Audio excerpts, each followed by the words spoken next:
Comer é mesmo o melhor para poder crescer? Olha, não é o melhor, mas com certeza um dos fatores mais importantes para o desenvolvimento, inclusive quando se trata da neurocognição. Vamos aprender um pouco sobre essa relação? Olá, aqui é a Júlia, estudante de nutrição do 5º semestre pela Faculdade de Saúde Pública da USP. E hoje, no Alimente a Mente, projeto de extensão coordenado pela professora Elizabeth Torres, veremos como a alimentação durante a infância impacta o desenvolvimento do cérebro e das capacidades de aprendizagem ao longo de toda a vida. De início, é importante ter o conhecimento de qual é o período que compreende a infância, que é a época do nascimento até os 12 anos de idade. Além disso, para estabelecermos a relação com a alimentação, precisamos entender o porquê de esse período da vida ser crítico quando se trata de estar bem nutrido. Portanto, vamos adentrar um pouco as fases de formação do cérebro. O neurodesenvolvimento começa ainda na gestação, sendo que durante os primeiros anos de vida se estabelece a organização cerebral, isto é, a formação de estruturas funcionais, as quais servirão de base para todas as etapas de desenvolvimento posteriores da vida. No decorrer da primeira infância, período dos primeiros 6 anos de vida, acontece um progressivo amadurecimento de diferentes regiões cerebrais, permitindo a aquisição e a construção de novas habilidades cada vez mais especializadas, como a realização de movimentos, o desenvolvimento da capacidade de aprendizado e a iniciação social e afetiva. Esse desenvolvimento continua ao longo da infância, sendo moldado pelas experiências positivas ou negativas, vividas e compartilhadas, principalmente com os pais, parentes e cuidadores em geral. Todos esses processos e essa velocidade de sucessão têm um custo, que vem em grande parte da alimentação adequada. Por isso, deficiências nutricionais nesse período podem afetar a cognição, comportamentos e produtividade no futuro. Pois bem, quando falamos de estar alimentado de maneira apropriada para essas etapas, temos que pensar na necessidade de nutrientes específicos e no consumo suficiente de energia. Assim, quando não se atinge esse necessário, podemos estar diante de um quadro de desnutrição ou de deficiência. Vamos entender a diferença. A desnutrição é um quadro complexo e relacionado com ingestão inadequada de nutriente e ou de energia. Por outro lado, cada etapa do desenvolvimento neurocognitivo pode exigir maiores quantidades de alguns nutrientes do que de outros, favorecendo o surgimento de deficiências a depender desse período.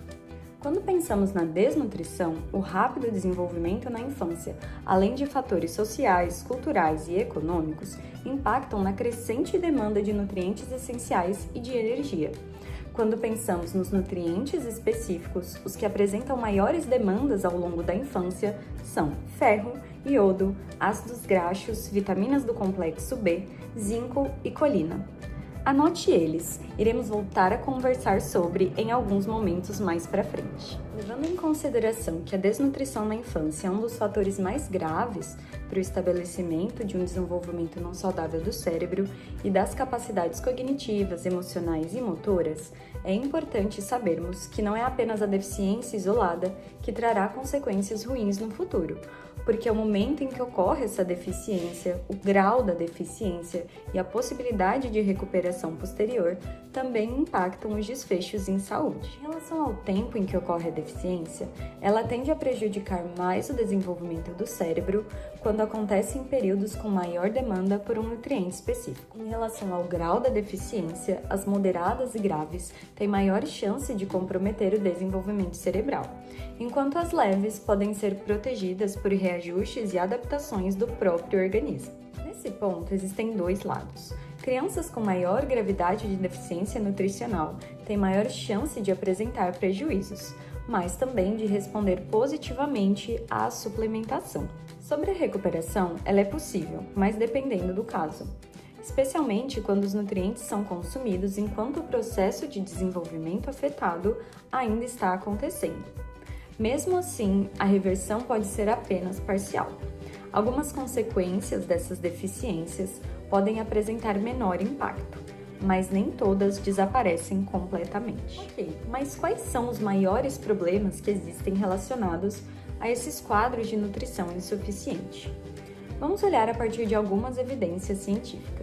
A desnutrição aguda grave na primeira infância, a desnutrição crônica, A deficiência de ferro e a deficiência de iodo são fatores de risco para prejuízos no desenvolvimento motor, cognitivo e socioemocional. Estudos sobre desnutrição precoce demonstraram relação com menor desempenho cognitivo, escolar e comportamental na infância, e até mesmo em momentos futuros da vida. Quando pensamos nos impactos a partir de alguns nutrientes isolados, inclusive alguns que já citamos, vamos olhar para o ferro e iodo.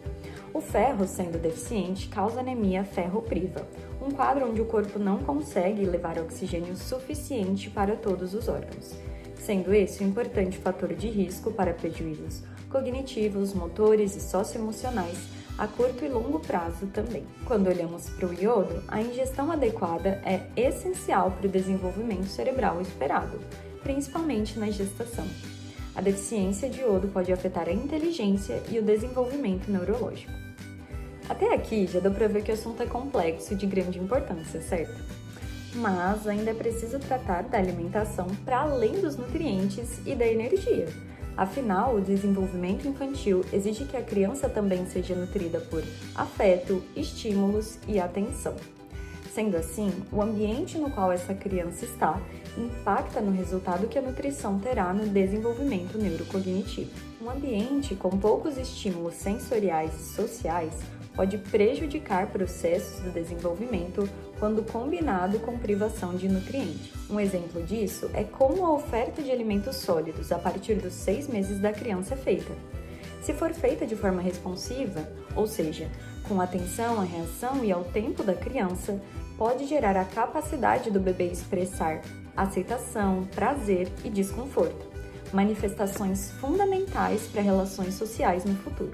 Um outro exemplo é o estímulo à autonomia da criança, principalmente entre os 2 anos e os 2 anos e meio, quando ela já tem a habilidade de se alimentar sozinha se tiver sido estimulada corretamente. No que diz respeito ao afeto, as manifestações de carinho desde a gestação, que devem ser continuadas após o nascimento, desempenham um papel relevante no desenvolvimento neurocognitivo saudável, porque as interações sociais com pais e cuidadores criam um lugar seguro para essa criança explorar o mundo e aprender. Bom, já entendemos a necessidade de uma boa alimentação na infância para o desenvolvimento do cérebro e das habilidades de aprendizagem. Então vamos olhar agora para as ações práticas que irão garantir uma nutrição saudável da criança. Antes de partirmos para as recomendações, é importante ressaltar que, de acordo com o Guia Alimentar para crianças menores de 2 anos, o aleitamento materno deve ser o único alimento ofertado até os 6 meses de vida, quando se inicia a introdução alimentar com alimentos complementares. Além disso, o documento também reforça a importância de evitar ultraprocessados, açúcar e sal em excesso ao longo de toda a infância. Agora, você ainda se lembra dos nutrientes mais importantes nessa fase que citamos lá no começo? Caso você não esteja lembrado, eles são ferro, iodo, ácidos graxos, vitaminas do complexo B, zinco e colina. Para garantir a ingestão adequada de ferro, é preciso oferecer vegetais e folhas verde escuros, beterraba e carnes vermelhas. Em relação ao iodo, podemos encontrar em peixes de água salgada, como a sardinha, leite e os ovos. Os ácidos graxos são encontrados em óleos vegetais, azeite e nozes. As vitaminas do complexo B estão presentes em ovos, peixes, leguminosas e grãos integrais. O zinco pode ser encontrado em ovos e leguminosas também. E a colina pode ser encontrada em amêndoas, mamão, cebola e ovos. Por fim, mas não menos importante, lembre-se de que a criança também precisa ser nutrida com atenção, afeto, presença e estímulos. Depois de tantas informações, é importante relembrarmos rapidamente tudo que foi falado. Vamos lá? Primeiro, o desenvolvimento saudável do cérebro começa ainda na gestação. Então é importante que a alimentação esteja adequada desde esse momento. Portanto, você, mamãe gestante, não deixe de frequentar o seu médico. Segundo, prevenir desnutrição e deficiências nutricionais é essencial para que o cérebro tenha energia suficiente para estabelecer suas estruturas e coordenar as habilidades que vão sendo aprendidas. Terceiro, uma alimentação rica em alimentos naturais, com menos embalagens e com mais variedade, é o que garante, junto com o ambiente social, que a criança está recebendo o necessário. Bem, por hoje é isso. Espero que aprender sobre alimentação infantil e o desenvolvimento neurocognitivo tenha alimentado a sua mente. Não deixe de se inscrever no canal, curtir esse episódio e continuar consumindo os demais episódios para se manter nutrido de informações.